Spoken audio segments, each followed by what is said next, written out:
Always a great sight. Friday nights live here at Veterans Memorial Stadium in downtown Snohomish. Again, the AWESCO pregame show. Joined by the voice of the Montlake Terrace Hawks, Steve Willits. Tim, let's talk a little bit, and we can get Steve to chime in here. Let's talk about some individuals, some things you want to watch tonight for these Glacier Peak Grizzlies. Well, a couple things from last week that I noticed.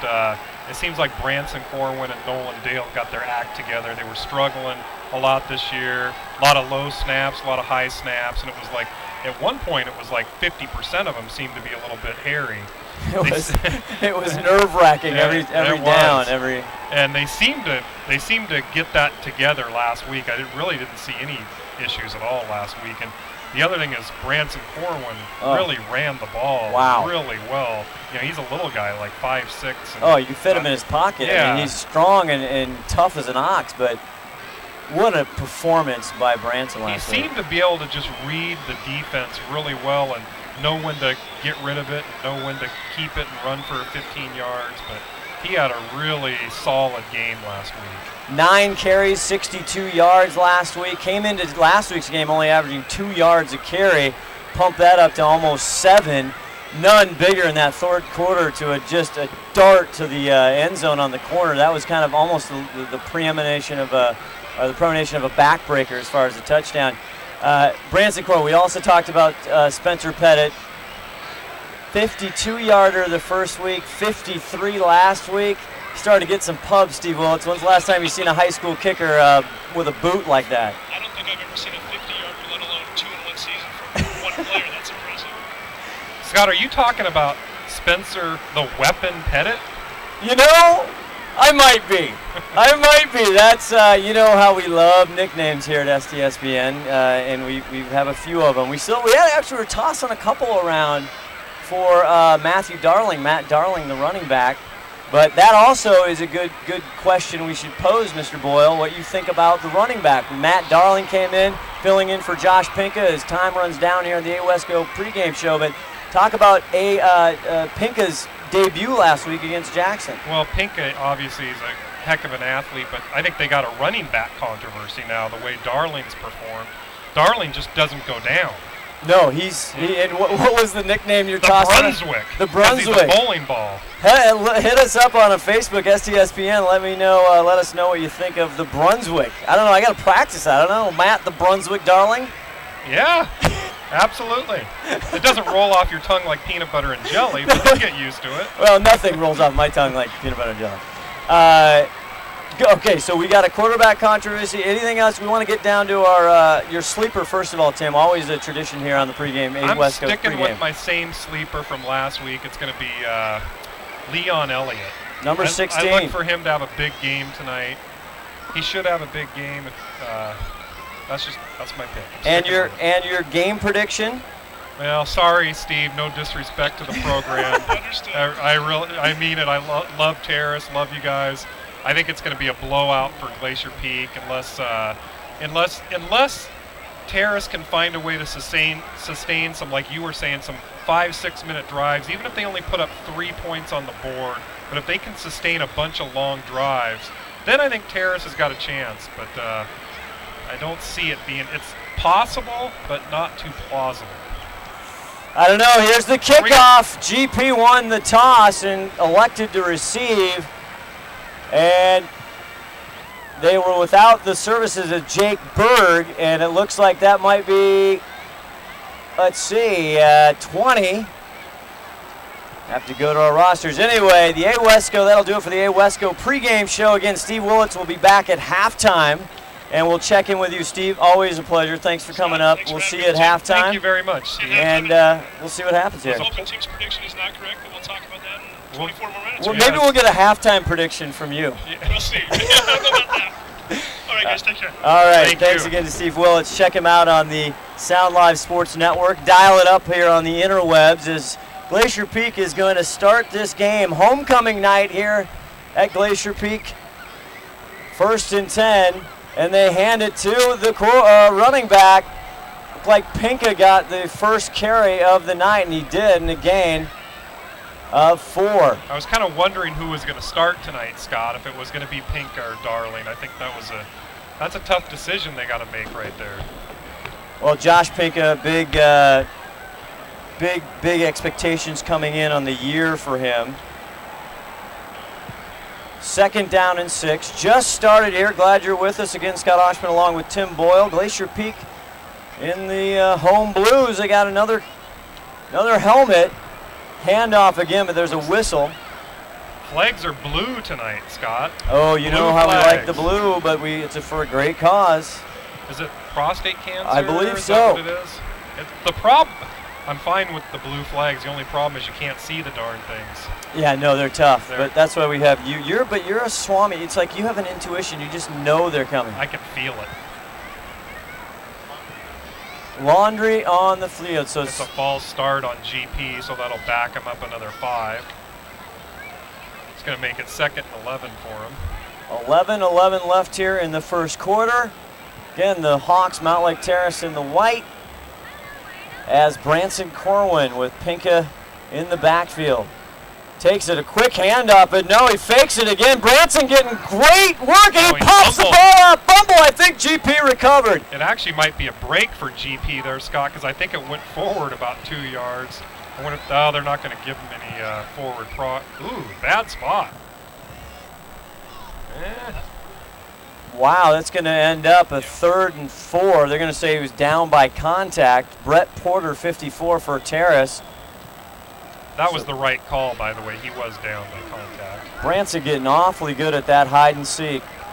Now through the air, the first time it's complete to Big Nick Allen across the 45 to the 40. Still on his feet, knocked out of bounds near the 35. A great pickup for Big Al. And Nick Allen, we've talked about him many times. He's kind of fighting to get in this mix and make a name for himself out there. Branson Corwin beat everybody on the ground. We talked about that in pregame last week. 11 for 23, though. 1 touchdown, 116 yards, had 1 INT. So Branson doing a great job on both the ground and air attack. Pinka in the backfield. Now 1st and 10 at the Terrace 36. Hines in motion. Does hand it to Pinka. Pinka rips through the middle, a pickup of 2 or 3. Austin Bates on the coverage there on the tackle. A little bit like we saw last week in the second half. It's starting out mostly a running game for GP. So 2nd and 8, 10:04 left in the first quarter. Glad you're with us, stspn.com. Glacier Peak got through the first 3 games so far untouched. 3-0. All 4 A teams, too. Next is Bothell. Hines in motion. Fakes it now. Pitches it to Hines. We had a big game last week. He takes it down across the 30, the 29. And Brett Porter once again with the tackle, and he is a stud. We talked to Steve Willits before the game. 36 tackles on the season. Last week in their only win against Linwood, 15 tackles. Yeah, and he barely got that off, Scott. He pitched it about the very last second he could, and it's a good thing because it turned into a net gain instead of about a 5-yard loss. So leaves him at 3rd and 4, the first series here for the Grizzlies. Again, Hines in motion. Corwin, tough snap. Now he rolls right. Has some pressure over the middle. Finds Allen, but it is tipped off. I don't think that was Nick Allen. Oh no, that's Leon Elliott. I apologize. That's my bad. That's my number 16. Pick, and he should have held on to that. That wasn't a perfect throw, but it was definitely a catchable ball. 4 down territory leaves him 4th and 4. You know, the riverboat gambler. He never saw a 4th down he didn't like, right? He's not going to even think about that one. He's going for it. But they're on the 29-yard line, so it's the right call. A calculated risk here. 8:59 again, first quarter. Hines again in motion. Pinka in the backfield. Fakes it to Hines. Now rolls left. Dumps it over to Pinka, and he catches it and out of bounds for a Glacier Peak first down. Kind of catches it falling down, too, so great catch. Good little athletic move by Pinka. And Pinka's trying to make a name for himself, too. He's missed a couple games and wants to get back in the swing of things here. Good to see Pinka getting going. A lot to tell you about tonight. You want to come out and support Glacier Peak on October 12th, and we'll tell you more about the big test driving at Ford, at Bickford Ford. But first, it's 1st and 10. And it's Pinka once again, a nice right tackle. A gain of 3 or 4. We'll see what they mark him down for. But again, Glacier Peak fans and any fans, head out October 12th, 10 a.m. to 5, testing a Ford at Bickford Ford. But it's at, Glacier Peak High School. The boosters earn $20 for each test drive, Tim. 1 per household. You got to be 18 or over. Get down there and drive some Fords, F-150s. You're a proud owner. 2nd and 6 for Glacier Peak. Pinka through the left side. Carries a couple all the way down to the 6. Good job by the offensive line there. They opened up a nice hole for him, and Pinka waited just the right amount of time and hit it. And nice heads-up play by Pinka. 1st and goal, first quarter action, first drive. They were hit with a 4th and 4, a nice little dump pass in the flat to Pinka. Got that first down, and looks like, Tim, they want to get Josh Pinka going here, early going. That's what it appears. They've given it. He's had about 6 carries already. Yeah, that's right. Cole McFadden on the far side had a big touchdown last year. Here's Branson going over, wide open. It is a Glacier Peak touchdown. The sleeper from Tin Bowl, Leon Elliott, with a touchdown. Leon. I felt it. Leon Elliott, Branson Corwin from 6 yards out. That's our Seattle Hill Sport and Spine Physical Therapy score. Early on, 7:38 left in the first. Glacier Peak 6, and soon to be 7. Well, Leon, that was actually a good catch by Leon because he was about to get covered, and Branson had to throw that across his body, so good play by both quarterback and receiver. Here comes junior Spencer Pettit, one of the best kickers in the state, if not the region. The hold by Hines is good. The extra point is good, and with 7:38 left in the first, Tim, it's Glacier Peak 7, Mount Lake Terrace 0. Not too much different than we thought might happen here. A big drive for Glacier Peak. So Terrace, for them to, you don't want to get, Terrace can't get in go toe-to-toe with Glacier Peak. We know that. Terrace has got to burn some clock here. They got to burn, they got to burn 5 or 6 minutes, try to get a field goal at least. Otherwise, Glacier Peak's just going to start running away with it. We'll tell you about their offense. Justin Hopkins, the junior, they've been banged up. I mean, the injuries are just, it's like a medic tent over there. But first, we want to make sure you understand that tonight's broadcast and every broadcast here on STSBN is brought to you by Fred's Rivertown Ale House. One of the top 10 places in the USA for holiday cheer by USA Today. 4 stars by the Beer Lover's Guide to the USA. 21, one of the top 21 beer establishments in the country. Check them out, Fred's Rivertown Ale House, down there on First Street in downtown Snohomish. Also, proud sponsor of our halftime show. And you might see us down there. You might. You just never know. We've been known to go down there. Spencer Pettit to kick off. Back to receive from Mount Lake Terrace. The early read was a couple different players, and again, he's going to take that one nowhere as it gets into the end zone. As in typical fashion, Spencer kicks it out of the end zone. They can't make a play on it. Again, we talk about that every single week, but that's just huge to have somebody who basically just eliminates the possibility of a return, especially in high school football. Well, and especially last week. It was never more important than it was last week against Jackson when they had all those speed burners back there, and you don't want to kick it to any of those guys, and Pettit did a great job. So Justin Hopkins, Pettit's unbelievable. And again, the kind of watch is big Chance Ragsdale, number 3, and the handoff is on the left side, maybe 2, and that'll do it. And again, that is Chance Ragsdale. Scott, I caught up with Roe before the game, and we were talking, and just asked him what he was looking for today, and he thought Terrace was going to run the ball almost every time. He thought they'd see the run almost every play. And they have not passed much this season. First game was a loss to Stanwood, winning for the first time last week, as there's going to be a legal procedure on the right side. What do you think, Tim? Well, Well, yeah, it is a false start. False start against Terrace. You see out of your screen, 72 in the big white. That's Jevin Pahanui. He's a senior all-league player last year. He was banged up, was questionable, but a big factor on offense and defense.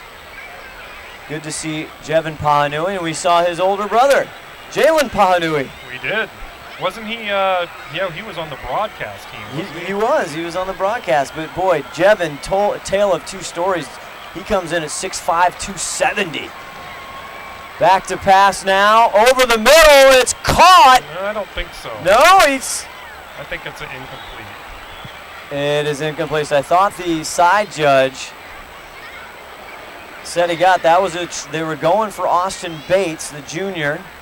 Incomplete, brings up 3rd down and 13 on their own 17. Not how Tony Amayam probably scripted it. Let me tell you about 3rd and 13. You don't want it. Well, you don't. I've seen many 3rd and 13s, and believe me, coach doesn't like them. It closes up their playbook basically. Hopkins now back to pass again. Good protection going deep over the middle. Incomplete, overthrown. He was going for Gabe Brady. And not really good throw there. He probably overthrew him by 7 or 8 yards. And he was double covered. So Gabe, that was double covered, yeah. So they're probably going to punt. We'll see more of number 80, Gabe Brady, coming in. 8 catches for 117 yards. Last week had a big catch, 46-yarder. And here's the punt, no pressure. Calling don't touch it. It's going to be down at the 40-yard line. Unbelievable field position for the Glacier Peak Grizzlies. Yeah, they'll take that any day of the week. They'd take position on their own 40, but on Mount Lake Terrace's 40, that's what you live for there. Big drive in the first. It's 6:35 left here in the first quarter. Homecoming tonight at Glacier Peak, 7-0. Glacier Peak on top. Josh Pinka already 4 carries for 21 yards at a 12-yard long, and it was Corwin to Elliott for a 6-yard touchdown pass on their first drive.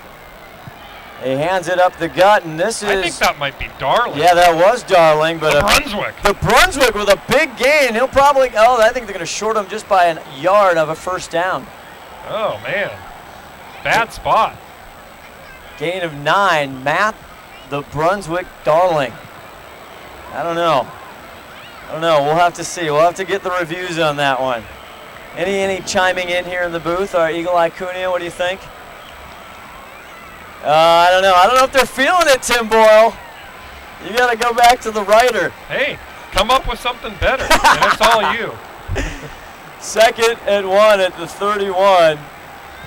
Branson goes back to pass. Now looking down the field, going to Trey. It is intercepted at the 10. Now he runs back to the 20. Cuts across the field and finally brought down around the 33-yard line. Then that was Jonathan Williams from Mount Lake Terrace on the pick. Wow. Intended for Trey, and he was double covered. What happened is it actually got tipped, and it ended up landing right in that guy's hands, and he kind of came up with an early Christmas present there. Nice job by Williams, though, to be aware and get that ball. Good play. Landed right in his breadbasket. Big turnover. Branson with only 1 pick last week. Now we see Ragsdale on the right side, but nothing doing. Big number 56, Hensley in there first. And for them to try to run the ball all night long is going to be a little bit problematic because I think Glacier Peak's defensive line is a little more physical, so they might be out of options here soon. Talking to the Jackson coaches last week after the game, they basically said, hey, the big boys up front just wore us down and we're outplaying. Broken play. Well, back to that, Scott. I think they got out-coached. No disrespect to Jackson, but that was a coaching victory last week to make all those adjustments, to be getting beat that bad at halftime and come back and make those adjustments. That was actually a coaching victory, which you don't always see that. It's hard to pick those out, But last week was definitely one of them. I tell you, that's a couple, even the first week against Lake Stevens, Steve Hannon and his staff did a phenomenal job. As Hopkins now rolling to the near side, getting chased now by Coleman, lets it go out of bounds, incomplete. Good pursuit. And now, I'm sorry, that was McCoy on pursuit. We saw him, his defensive debut, the sophomore. The sophomore backup quarterback. Yeah. Well, sort of. Well, third kind string, of, yeah. Third string, but he got Third some, on the he got depth some chart. playing time at quarterback in the spring. 4th and 5, a turnover. They got the ball here at the 33, but 4th and 5, it's going to lead to another punt on their second possession for Mount Lake Terrace. Nice high punt. Austin Hines back along with Justin Guffey, although that goes short one. out of bounds. It's going to be interesting to see where the where's he marking that? Now that's a little more like favorable spot, but Glacier Peak's going to be able to start from the 45, their own 45-yard line, so excellent field position.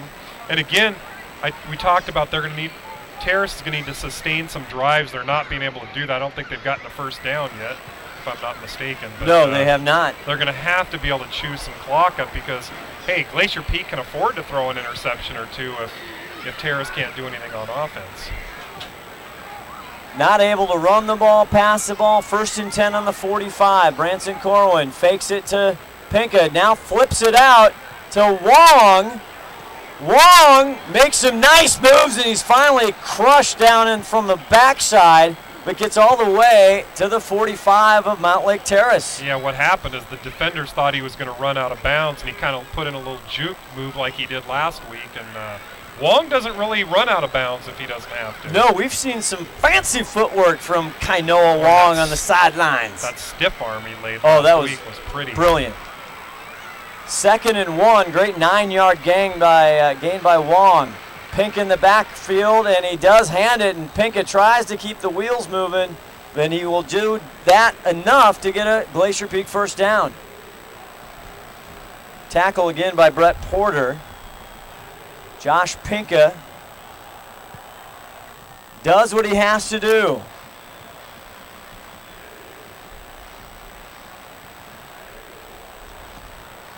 .344 left here in the first quarter. Welcome to STSPN. Scott Oshman along with Tim Boyle. 7-0 early going here. 1st and 10 for the Grizzlies. Jake Berg, good to see him back. He's in motion. The handoff on the right side to Pinka, a gain of 4. Little extracurricular activity down there by the offensive linemen. They were pushing some of these guys back about 15 yards and thought they might get a little flag there. But. Yeah, the Hawks, they have big Toby Muniz, 6'2", 195. He was jawing with Hensley down there a little bit. Is that what you're saying? Yeah, pretty much. 2nd and 7 now at the Terrace 41. Branson Corwin. Now he looks and he gets off he pitches it back out to Berg. Berg on the right side. Nice gain, crosses the 20 right around the 16. Jake Berg. And I'll tell you what, Scott, he's got some wheels. I didn't realize he was that fast, but he got that ball and he had some explosive speed there. Very good to see Jake Berg back in the lineup. Had a big game versus Snohomish. Did not play last week. Good to see the kid back. They need him. That Snohomish game, again, that's the other amazing thing about Jackson game is they came in with a lot of injuries. They didn't have their starting safety, Trey Chambers, who's out there on offense tonight. Branson fakes it, now pitches around. Nice block by Corwin, and there's Berg again. He rounds the corner into the 5, and that should be good enough for a first down. Yeah, it is a first down, and again, he's got some speed that I didn't realize he had. New look here. We haven't seen Jake Berg even the first 2 games in this capacity. 2:23 left, 1st and 5 from the 5. Actually, 1st and goal at the 5. Pinka in the backfield. Wong now in motion. Hands it to Pinka. Pinka! Absolute carpool lane. Nobody in his way. Touchdown, Glacier Peak. Easy peasy. Not even touched. Not even a pinky. Boy, that was a big opening on the left side. Hensley, Fafita, and Nolan Dale, the center, doing a great job. And he's getting a lot of congratulations down there from the coaches. Good couple series by Pinka. Pinka looking to get in mid-season form. He had an injury coming, a hamstring off-season, as Spencer Pettit comes in for another point after. The hold is good, the kick is up, and it is good. The weapon. The weapon comes out on fire. 2 drives, 2 scores, 2:19 left in the first quarter. Our Seattle Hill Sport and Spine Physical Therapy score, Glacier Peak 14, Mount Lake Terrace 0. We'll be back right after this. You're watching Glacier Peak football on the Snohomish Times Sports Network.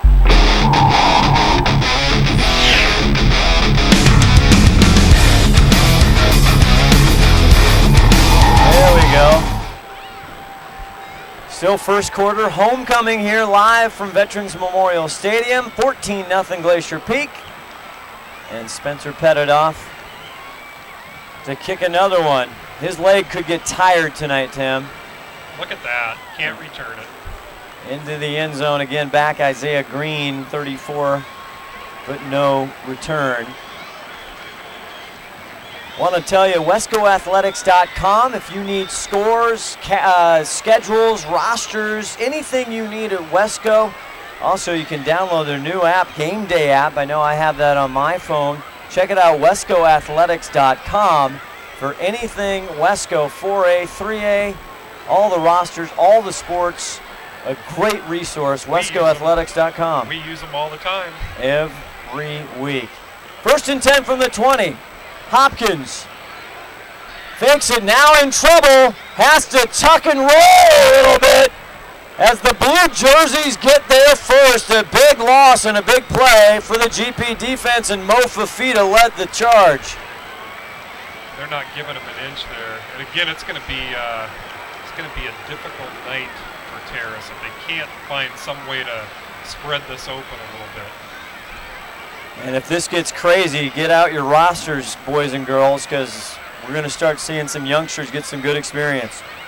But crazy things have happened. It's very early. We got Brady warming up here on the sideline.